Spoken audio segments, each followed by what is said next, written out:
Moving on to missed opportunities and new opportunities when it comes to the pre-testing or tech position. So often there are a few things that other offices do that we're going to run over because, of course, you don't do this necessarily at your office, but that's okay. We're going to go over it just in case, right? So let's say you have a patient back in the testing area and so we're going to do the auto refractor. So go ahead and put your chin at the bottom and forehead up at the top. Yes, the next one is the eye puffy thing, but that's okay. Just go ahead and put your chin at the bottom, forehead at the top, and just stay looking at that green dot there. Yeah, I know the anticipation's terrible. Okay, did you want to get that retinal imager?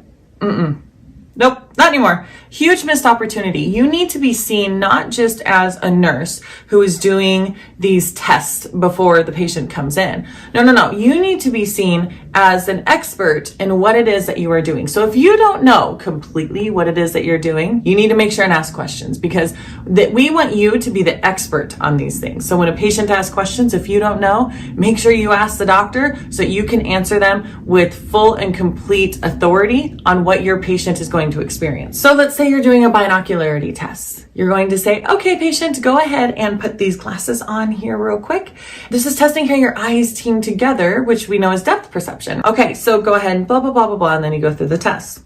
If you're doing an Ishihara, you're not going to say Ishihara because nobody knows what that is. This next thing that we're going to test is your color sensitivity. So I'm going to have you look right here. What do you see right here in this circle? This next test is going to give us a good idea of how clearly or not clearly you're seeing so that when we get back to the exam room, it helps doctor to dial in that prescription a little faster. This next test is going to check the pressure in your eyes, and we do this to test for early signs of any diseases. Another big opportunity that's often lost is when we are promoting the retinal photo, you need to make sure and promote the benefits for the patient. All right, so doctor recommends that we get the retinal photo. The retinal photo is really great because it gives us an image of what your eye looks like right now. And what's really great is though doctor is amazing at taking their notes back in the back, it's really awesome because we're able to actually compare an image from this year to the previous years or to future years, and we can flag any sort of differences right away because we have a really great image of what's going on in the back of the eye.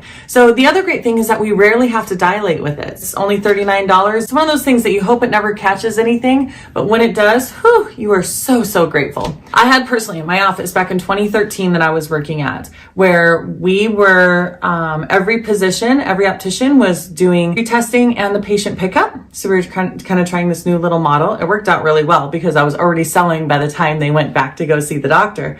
But there was this one little girl who she came in, she had her exam. I helped her out the year before that. And then here we were in 2013. 2013, I take the little girl back and I look at the photo and I'm like, whew, man, that optic nerve, that's a doozy. Right? And I knew it was a little different. Sometimes little kids' optic nerves, they'll be a little kind of fuzzy around the edges. But then I pulled up the other picture when I took her back into the exam room to get the patient ready for the doctor. I pulled up 2012s and 2013s together.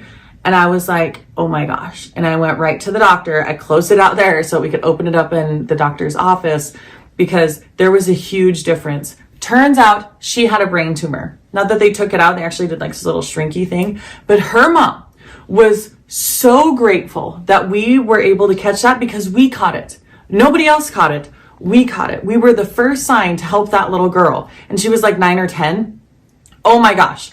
I will never forget. And the mom would come in all the time. And if she came in for a visit, she would often, when people were going back, she'd be like, get the retinal image. You won't regret it. Have them call me if they don't get it. Like, I'm going to tell them they need to get it because she believed in that thing because it helped save her little girl. So really traumatic story, but I really believe in the retinal image because it helps to give a foundation and a basis of what is going on in your patient's eyes. And I know it firsthand. I hope that you never have to have one of those scenarios, but at the same time, it helped me really appreciate the importance of a really great retinal image and why every patient needs it.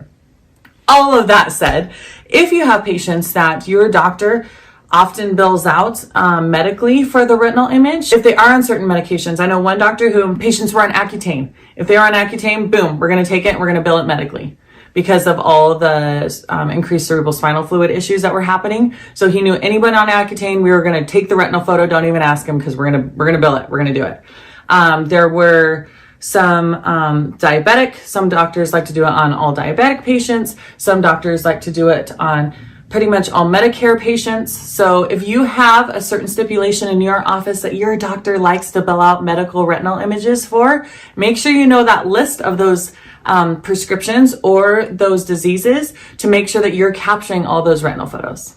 You go through and you talk about what the patient is going to experience, okay, as they go through it. And that's it. We don't need to talk about all the stupid names that we have for all of our things.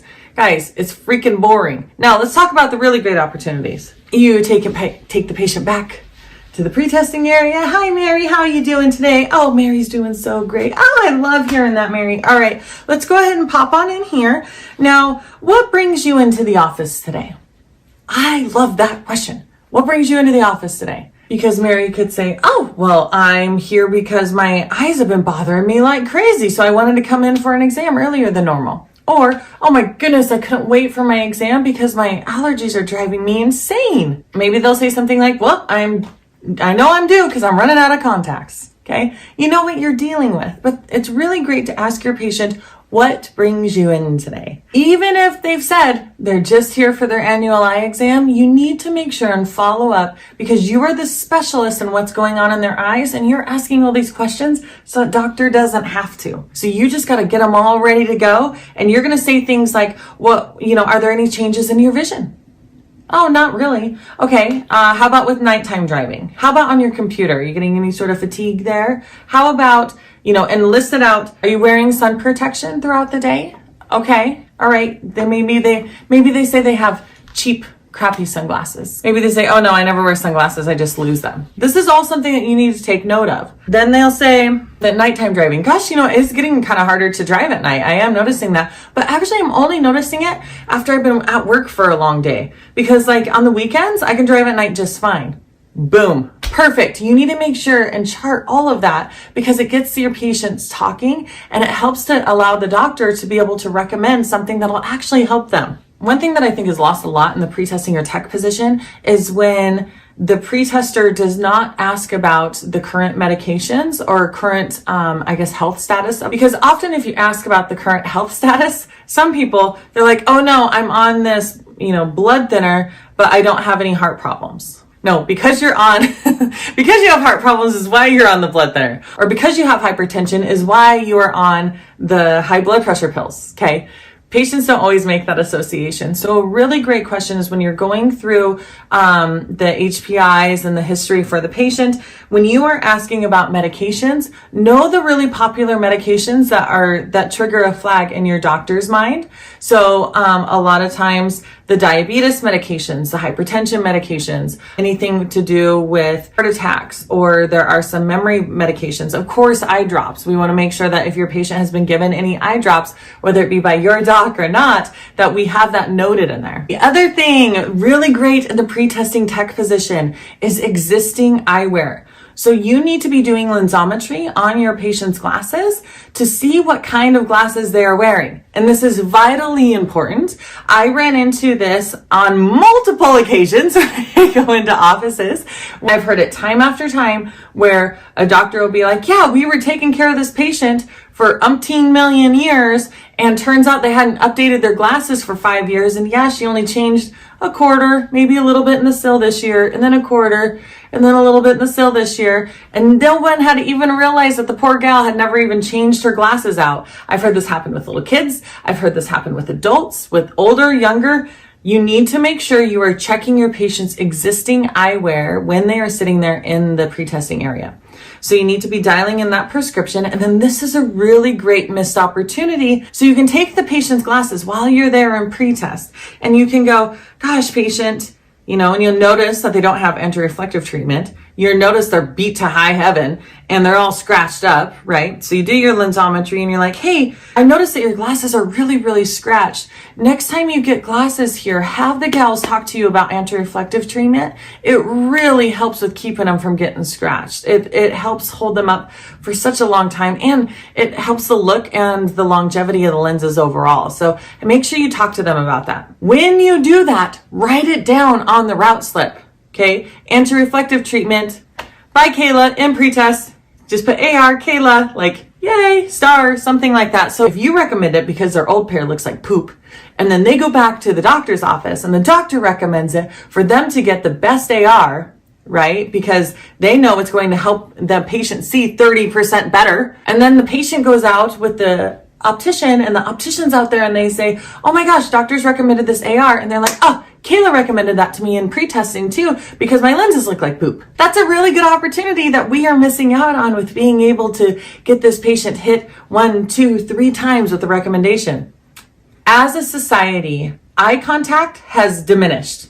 And it's terrible. And it makes people feel like we're robots, and it hinders the ability for us to be able to create real authentic connections with people. So when we study a face, this goes for in eye care and out of eye care, it's just a little trick. When you study a face and study someone's eye color long enough to determine what their eye color is, you've already gotten past that awkward barrier of looking at their eyes. One thing you'll notice on the route slip when it comes from the front desk person or the person who checked them in is that up in the top of the route slip, there's going to be a little letter there. That little letter is going to correspond with the patient's eye color. So when you have a patient there in your office, I want you to be very mindful about their eye color.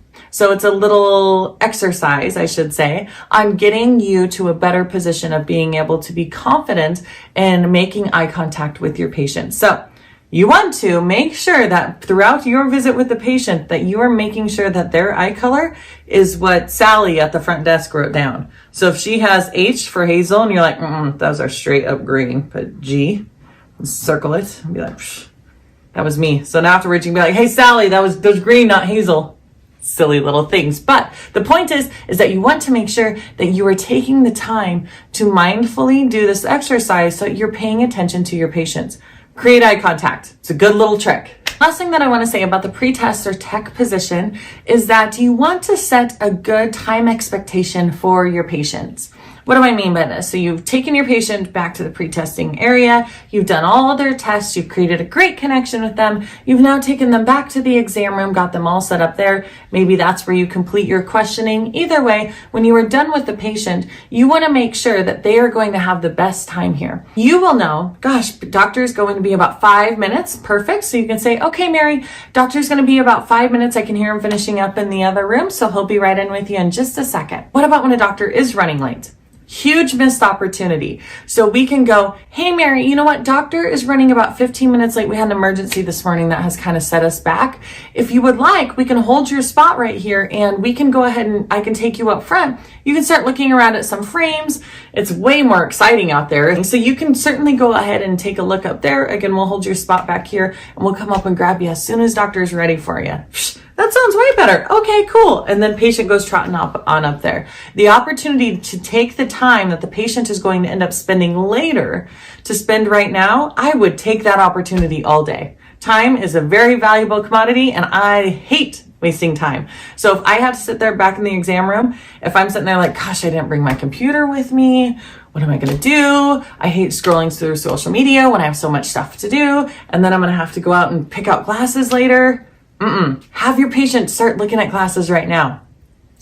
Cool little opportunity you don't want to miss out on. Now, when it comes to your handoff to the doctor, this is a very important part that many pretesters will go, oh, okay, here's, put it in there. Hey doc, next patient's ready. Okay, cool.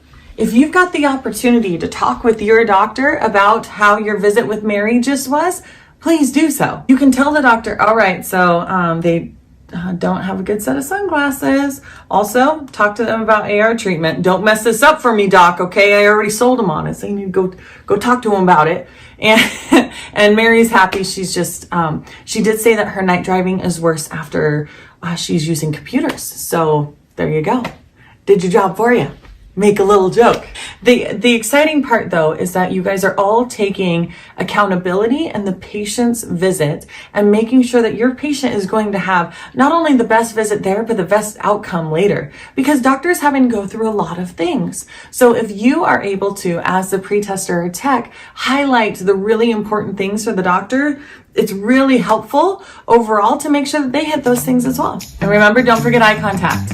Look at your patient's eyes. We're in the industry